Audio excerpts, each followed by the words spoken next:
आज के लेक्चर में हमने मैथ्स केपीके एक्सरसाइज 2.2 में क्वेश्चन नंबर 11 सॉल्व करना है। तो वो हमारे पास कुछ इस तरह गिवन है कि यहाँ पे ये हमारे पास गिवन है identify singular and non singular matrices. मतलब यहाँ पे ये हमारे पास मैट्रिक्स गिवन है और इस मैट्रिक्स को हमने आइडेंटिफाई करना है कि ये हमारे पास एक सिंगुलर मैट्रिक्स है या नॉन सिंगुलर मैट्रिक्स है। तो पहले हमने ये जानना है कि what is singular matrix and what is non singular matrix. तो उसके लिए यहाँ पे ये मैंने डिफिनीशन लिख दिया है कि singular matrix a matrix is said to be singular if a determinant equal to 0।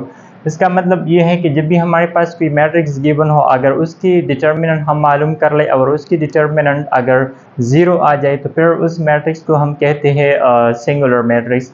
दूसरा वो है नॉन सिंगुलर मैट्रिक्स। तो a matrix is said to be non singular if a determinant not equal to 0। अब इसका मतलब ये हुआ कि जब भी कोई मैट्रिक्स गिवन हो, अगर उस मैट्रिक्स के हम डिटरमिनेंट मालूम कर ले और उसकी डिटरमिनेंट अगर नॉन 0 आ जाए तो फिर उस मैट्रिक्स को कहा जाएगा नॉन सिंगुलर मैट्रिक्स। तो पहले यहाँ पे ये जो हमारे पास मैट्रिक्स गिवन है इसको हमने शो करना है कि ये हमारे पास सिंगुलर मैट्रिक्स है या नॉन सिंगुलर। तो सबसे पहले हमने इसको इस तरह लिखना है कि यहाँ पे ये मैं इस तरह लिख दूंगा। फॉर एग्जाम्पल इसको मैंने ए का नाम दिया तो ये मैं इस तरह लिख दूंगा कि लेट ए इक्वल टू, ये वाला मैट्रिक्स यहाँ पे मैंने लिख दिया 7 6 5।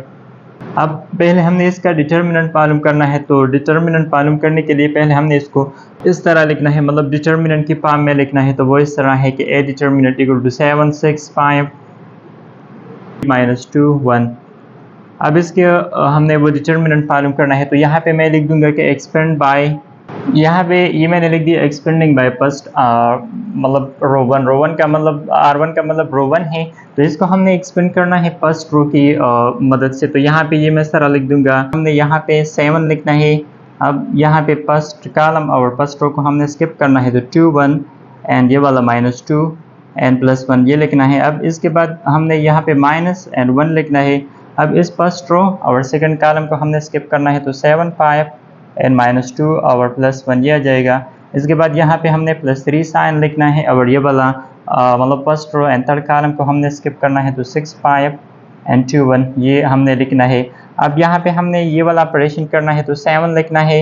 इन दोनों का मल्टीप्लिकेशन से 2 1 2 आ जाएगा एंड माइनस यहाँ पे ये -2 आ जाएगा 1 मल्टीप्लाई -2 से एंड -1 लिखना है। यहाँ पे 6 को अगर 1 से मल्टीप्लाई कर ले तो 6 आता है एंड माइनस फिर 5 अगर -2 से तो -10। अब इसके बाद इसको हमने इस तरह लिखना है कि +3 अपनी जगह इसी तरह वापस लिखना है। 6 मल्टीप्लाई 1 से 6 आता है एंड -5 मल्टीप्लाई 2 से -10। अब इसको माइनस माइनस ये प्लस हो जाएगा तो +2 लिखना है एंड -1 और इसी तरह माइनस माइनस से प्लस तो +10 +3 इसी तरह वापस लिखना है एंड ये वाला -4 लिखना है। अब यहाँ पे हमने ये इस तरह लिखना है कि 7 इन दोनों की एडिशन से 4 आता है, यहाँ पे माइनस साइन लिखना है और यहाँ पे इन दोनों के एडिशन से 16 आ जाएगा। तो यह और यहाँ पे इन दोनों के मल्टीप्लिकेशन से plus minus minus and 3 4s are -12। तो ये इस तरह आ जाएगा। ये हमारे पास 28 इसके मल्टीप्लिकेशन से आता है एंड ये वाला माइनस ये भी 28 आ जाएगा। तो यहाँ पे इसकी जो डिटर्मिनेंट वैल्यू थी वो 0 की इक्वल आ गई, मतलब ए डिटर्मिनेंट वो इक्वल आ गई 0 की। ए डिटर्मिनेंट इक्वल आ गई 0 की। तो यहाँ पे ये हमारे पास ये वाला डिफिनीशन हो गया, मतलब इसका हमने डिटर्मिनेंट मालूम किया और वो 0 की इक्वल आ गई। तो यहाँ पे ये मैंने इस तरह लिखना है कि 10 ए इज सिंगुलर मैट्रिक्स, मतलब इसका जो डिटर्मिनेंट वैल्यू थी वो 0 की इक्वल आ गई। तो यहाँ पे मैंने फिर इस तरह लिखना है कि ए इज सिंगुलर मैट्रिक्स। तो इसी तरीके से हमने किसी भी मैट्रिक्स को शो करना है, मतलब उसका हमने डिटर्मिनेंट मालूम करना है और उसके बाद हमने देखना है अगर उसकी डिटर्मिनेंट 0 की इक्वल आ गई तो वो मैट्रिक्स सिंगुलर मैट्रिक्स होगा। अगर नॉन 0 आ गई तो फिर हमारे पास नॉन सिंगुलर हो जाएगा। इसके बाद जो सेकंड पार्ट है तो वो हमारे पास ये वाला मैट्रिक्स गिवन है। अब इसको हमने आइडेंटिफाई करना है कि ये हमारे पास सिंगुलर मैट्रिक्स है या नॉन सिंगुलर। तो अगेन इसका हमने वो डिटर्मिनेंट मालूम करना है। तो पहले हमने इसको डिटर्मिनेंट के फॉर्म में लिखना है। यहाँ पे ये मैं इस तरह लिख दूंगा कि ए डिटर्मिनेंट इक्वल टू इस तरह आ जाएगा 1 3 एंड -2। अब इसकी हमने डिटरमिनेंट मालूम करना है। तो अगेन यहाँ पे मैं लिख दूंगा कि expand by first row, R1 से हमने एक्सपेंड करना है। तो यहाँ पे मैंने 1 लिख दिया।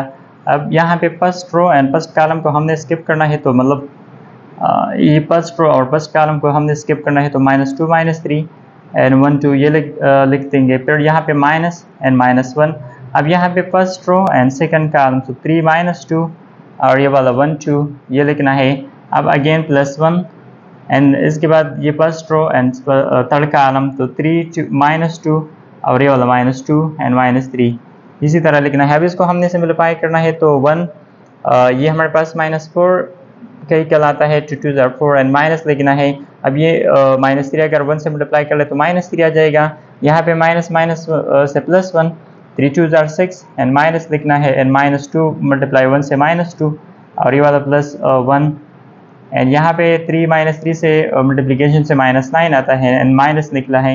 ये माइनस माइनस प्लस आता है एंड 2 2 4 आ जाएगा। अब यहाँ पे -4 लिखना है, माइनस माइनस से +3 आ जाएगा एंड यहाँ पे +1, यहाँ पे भी माइनस माइनस से प्लस, तो 6 + 2 लिखना है और ये वाला +1 इसी तरह वापस लिखना है।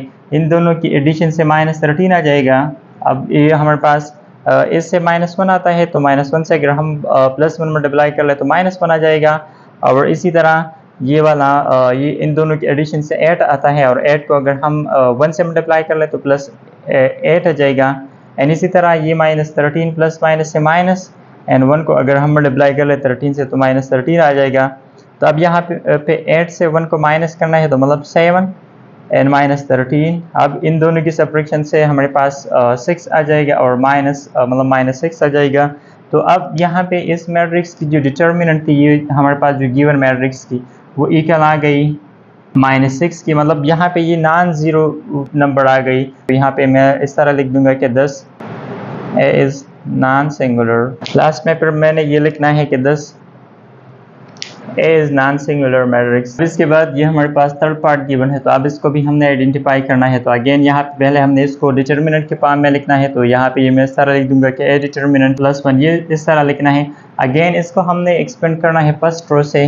अब यहाँ पे पहले हमने 3 लिखना है, तो first row and first column को स्किप करना है, तो 6 0 एंड -3 और 1 ये लिखना है। फिर अगेन यहाँ पे -2, तो अब first row and second column 3 -1 and -3 1 ये लिखना है। अब यहाँ पे प्लस साइन एंड -3 और अगेन यहाँ पे first row and third column को स्किप करना है, तो 3 -1 6 0 ये लिखना है। अब इसको हमने सिंप्लीफाई करना है, तो 3 इंटू 6 को मल्टीप्लाई करना है 1 से, तो इससे आ जाएगा 6 एंड यहाँ पे 0 मल्टीप्लाई करना है -3 से, तो 0 एंड -2 यहाँ पे 3 मल्टीप्लाई करना है 1 से, तो 3 आ जाएगा एंड ये माइनस माइनस प्लस, तो मतलब 3 1 3 ये लिखना है।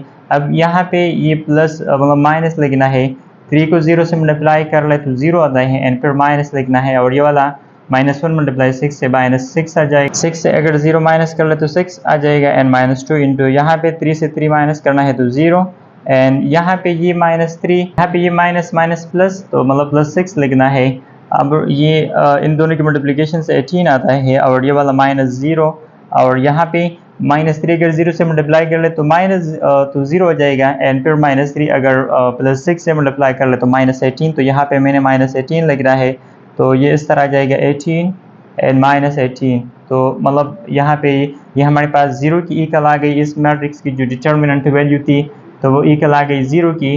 तो मतलब यहाँ पे मैंने लिखना है कि ये हमारे पास जो गिवन मैट्रिक्स है 10A इज़ सिंगुलर मैट्रिक्स। तो इसी तरीके से हमने किसी भी मैट्रिक्स को आइडेंटिफाई करना हो, अगर उस मैट्रिक्स की ऑर्डर 3x3 हो, तो इसी तरीके से हमने वो आइडेंटिफाई करना है कि वो मैट्रिक्स सिंगुलर है या नॉन सिंगुलर।